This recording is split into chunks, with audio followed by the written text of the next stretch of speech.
अनेक लोक मैंने कहते जीशु को ग्रहण कले सामना लोक मैंने कहते तुम्हें विदेशी धर्म ग्रहण कल धर्म परिवर्तन कल आम जाति प्रथा पूर्व पुरुष मान नाम सब माटी मिसई देल आमर देवी देवता अग्राह्य कल जो थाली खाऊछ से थाली छेप पकाउछ तुमर जाति धर्म सब बदली गला यही परिका कही आम मान निर्यातना करूछंती परिस्थिति आम कौन करूँ से किपर बुझाइबू यही परिका कही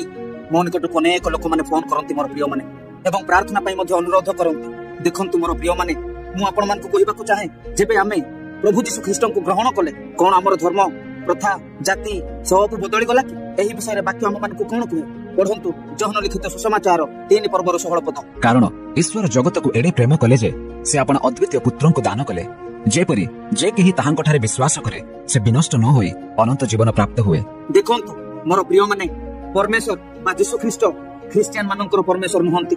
किबा ख्रिस्टियन लोक मानक पय जीशु ख्रीष्ट जगत को आसी नथिले। परमेश्वर वाक्य कौन कहे परमेश्वर जगत को एडे प्रेम कले जे कौन जगत को एडे प्रेम कले कारण एही जगत एही पृथ्वी परमेश्वर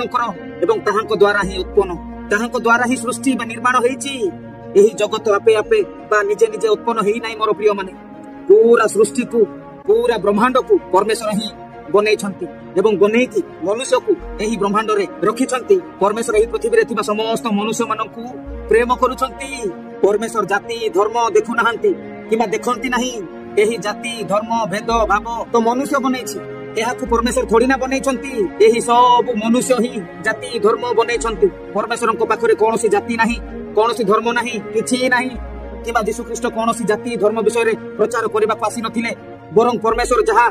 आपना व्यवस्था बा स्वभाव जहा की अति उत्तम अति भलो ताहा ही मनुष्य मानकु दियंती ताकि समस्त मनुष्य परमेश्वरଙ୍କ संगरे जुड़ित होई रहिबे।